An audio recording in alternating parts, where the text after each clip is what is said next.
नमस्कार बंधुरा आमी स्वप्ना उपाध्याय आमार चैनल रान्ना रेसिपि एंड आवर लाइफस्टाइलेर पक्ष थेके सबाइके स्वागत। आज आमरा बेरिये पड़ेछि बेंगालोर इस्कन मंदिर दर्शने आमी आमार हाजबैंड और आमार मेये। आपनारा भिडियोटा देखते थाकुन, आशा करी सकलेर खूबई भालो लागबे।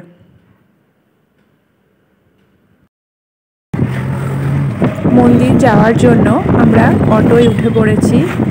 অটো থেকে মন্দির যেতে সময় লাগে প্রায় 1 ঘন্টা 10 থেকে 20 মিনিট।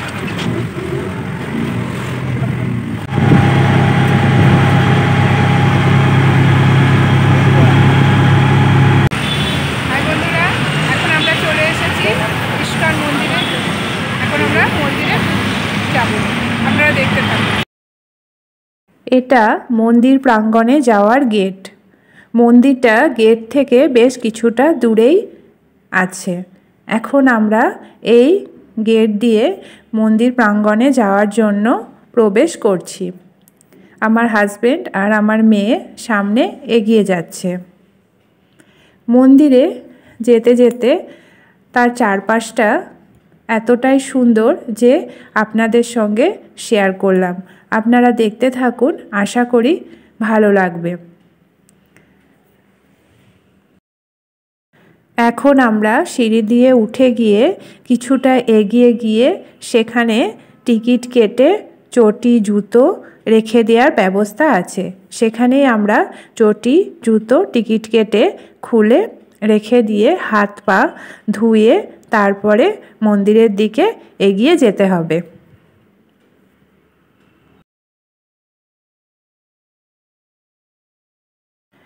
সামনেই দেখা যাচ্ছে চেকিংয়ের জায়গা। সেখানে ব্যাগপত্র ভালোভাবে চেক করে তারপরেই ভিতরে ঢোকার অনুমতি দেয়। মন্দিরে যাওয়ার সময় দেখতে পাচ্ছেন চারিদিকটা সবুজে ঘেরা কত সুন্দর প্রাকৃতিক দৃশ্য। আর দূর থেকে দেখা যাচ্ছে মেট্রো স্টেশন, সেখান দিয়ে মেট্রো যাচ্ছে, খুবই ভালো লাগছে। দূর থেকে মন্দিরটা দেখা যাচ্ছে। সব দর্শনার্থীরা মন্দিরের দিকে এগিয়ে চলেছে চটি জুতো খুলে হাত পা ধুয়ে ঠাকুর দর্শন করতে। আমরাও ঠিক একইভাবে এগিয়ে চলেছি মন্দিরের দিকে ঠাকুর দর্শন করতে।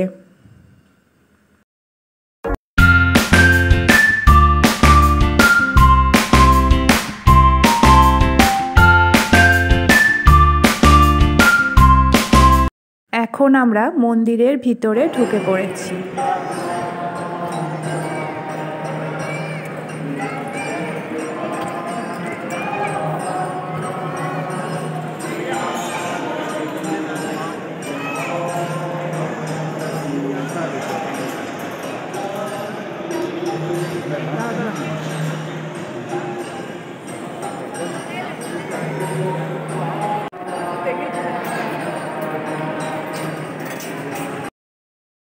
রাধাকৃষ্ণকে দর্শন করে প্রণাম করে এখন আমরা এদিকে চলে এসেছি আরও নানা দেবদেবীকে দর্শন করতে আর প্রণাম করতে। সেটাও আপনাদের সঙ্গে শেয়ার করলাম। আশা করি আপনাদেরও ভালো লাগছে।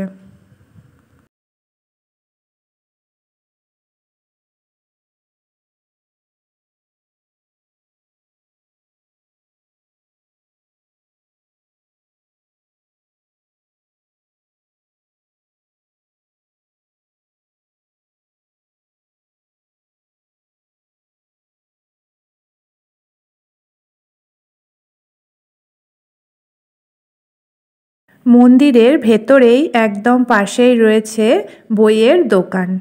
এখানে নানা ভাষায় নানা রকম বই রয়েছে, যেমন বাংলা, হিন্দি, উড়িয়া, ইংলিশ আরও নানা রকম ভাষায় লেখা নানা রকমের বই পাওয়া যাচ্ছে এখানে। বিশেষভাবে এখানে গীতাও পাওয়া যাচ্ছে।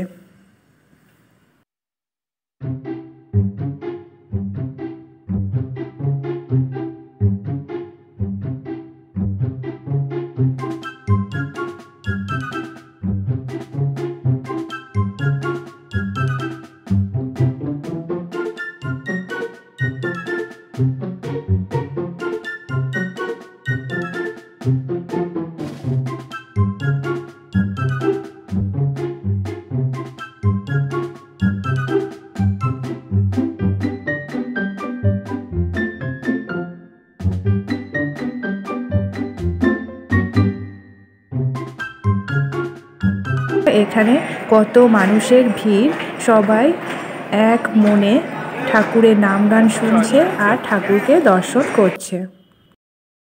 এদিকে রয়েছে নানা দেবদেবীর পট আর নানা রকম প্রদীপ। দেখতে পাচ্ছেন বন্ধুরা কত ধরনের প্রদীপ এখানে দেখা যাচ্ছে। এগুলো সবই পিতলের প্রদীপ। নানা রকম ঠাকুরের মূর্তি দিয়েও রয়েছে প্রদীপ। আর দেখা যাচ্ছে পিতলের নানা রকমের ঠাকুরের মূর্তি। যেমন এখানে রয়েছে বজরংবলীর মূর্তি, তারপরে রয়েছে শ্রীকৃষ্ণের মূর্তি, শ্রী রাধাকৃষ্ণের মূর্তি। এদিকে দেখা যাচ্ছে একটা মিষ্টির দোকান। এখানে নানা রকমের মিষ্টি পাওয়া যাচ্ছিল। এখানে সবাই প্রসাদ হিসাবে এই মিষ্টি কিনে নিয়ে যাচ্ছিল।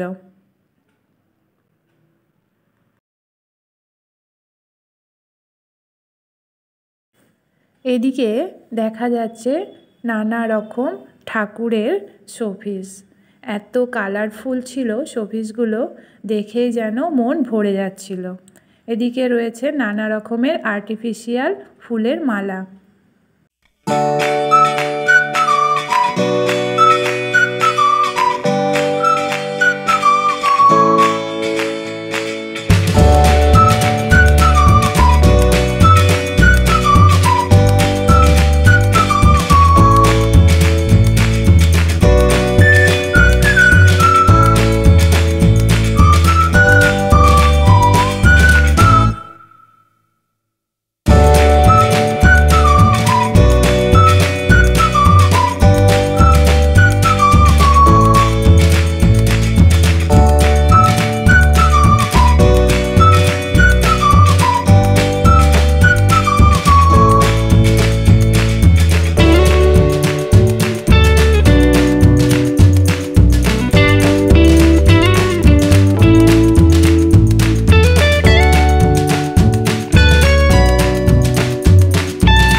এবার আমরা চলে এসেছি ঠাকুরের প্রসাদ খেতে।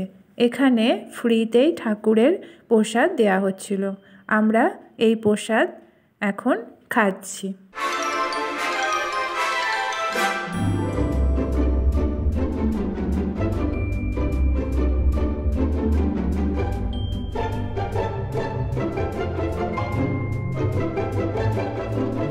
এদিকে রয়েছে নানা রকম খাবারের দোকান। দেখতে পাচ্ছেন বন্ধুরা কত রকমের খাবারের দোকান এখানে রয়েছে।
চলে এসেছি ভেজ পকোড়ার দোকানে। এখানে আমরা ভেজ পকোড়া নিয়ে খাচ্ছি।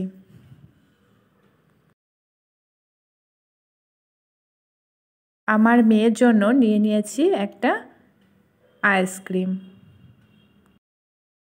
আইসক্রিম খেতে খেতে এবার আমরা বাড়ির দিকে এগিয়ে যাব।